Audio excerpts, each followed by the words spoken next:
L'équipe d'ici et pas ailleurs est allée à la rencontre d'un agriculteur poète. Vous allez avoir un aperçu des textes de Bubune, mais aussi découvrir l'homme à travers son autre passion, celle de l'écriture végétale. Alexis Dumoulin a fait cette rencontre à Bourg. Bienvenue, nous sommes à Bourg et si nous sommes ici et pas ailleurs, c'est pour vous parler d'un agriculteur pas comme les autres. Il mélange poésie et agriculture. Rencontre avec Bubune. Ô sublime surprise, délice, je m'agenouille, épris, novice, je vous découvre ému devant votre corps si nu, encore silencieuse, mais déjà majestueuse, je ne prie pas. Bruno Feucher, alias Bubune, ardennais de 52 ans, cultive les mots depuis sa plus tendre enfance. À outrance, vous êtes la blanche beauté au milieu de cette immensité.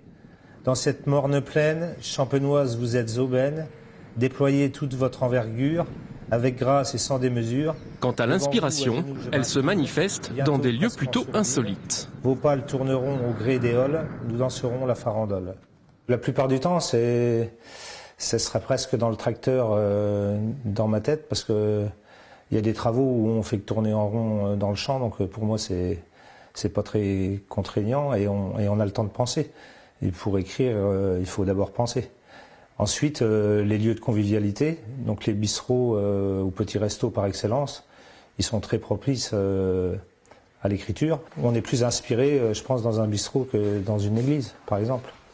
Ses thèmes de prédilection sont la vie, les gens, la nature, son département, ainsi que celle qu'il appelle sa muse, sa compagne Fabienne, qui partage sa vie depuis plus de 20 ans. 20 ans de vie non commune, des comme elle, il n'y en a qu'une. Malgré ces petites lacunes, je me sens presque sur la lune. De miel, on ne fera jamais, mais cet événement, on va l'arroser. Dans la région où, pour de vrai, on s'est réellement aimé. J'étais très très émue quand il me l'a offert, émerveillée. Enfin, il m'en avait déjà écrit, mais là, vu que c'était juste pour nos 20 ans, il m'a très émue. Je l'ai trouvé très beau, il l'a recopié en plus sur un parchemin, je l'ai mis sous verre chez moi. Ouais, ça m'a fait vraiment un énorme plaisir. Ah ben tiens, c'est le petit dernier. En parlant de jambon cornichon, soudain mon ventre grogne, proche est l'heure de l'apéro ivrogne, rejoignez vite le lieu de perdition. Voilà, hop, tout le monde au bistrot. Plus copain avec Besancenot, un peu fâché avec Sarko. Il préfère son pote Momo et bien sûr tous les bons bistrots. Et le bon bistrot, justement, c'est celui de son ami José, qui lui aussi a fait l'objet d'un poème. Pour toi, il décrocherait la lune. Coureur à pied et des filles, il aime prendre son temps avec malice. Ses sourires, il distille, c'est un véritable Don Juan. Mais il a des coups de bourre. Alors pour compenser, Fredo et Zabou, partout courent sous le regard amusé de notre bon José le planeur. Il s'est assoupi, la main sur la tirette, presque poète, assurément rêveur. Il songe à ses futures galipettes. Ça vous caractérise bien ? À cette époque. Aujourd'hui, bon, ça a changé, je tiens à le répéter. C'est mon ami, pas tout à fait d'accord avec ça. Bubune, idéaliste, écologiste, anarchiste, anticonformiste,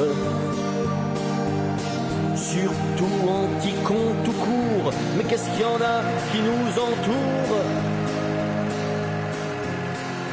Nous sommes toujours à Bourg, à bord du tracteur de Bubune, pour parler d'une de ses passions. Celle-ci se déroule dans les champs, c'est l'écriture végétale. Alors qu'est-ce que c'est, Bubune, l'écriture végétale ? L'écriture végétale, c'est tout simplement écrire dans son champ, comme on peut écrire des poèmes sur une feuille de papier. Il suffit de faire des lettres avec son tracteur. Tout commence en 1999, lorsque son club de football préféré, Sedan, accède à la Ligue 1. Bubune décide alors de cultiver les mots au sens propre cette fois et crée sa première banderole végétale. Et depuis 12 ans, dès qu'il le peut, Bubune écrit un nouveau slogan dans son champ. Il paye une prune ou une bière brune. Alors Bubune, le prochain slogan, ce sera quoi ? En général, je ne dévoile jamais la teneur de mon slogan, mais la prochaine fois, je serai quand même tenté de remettre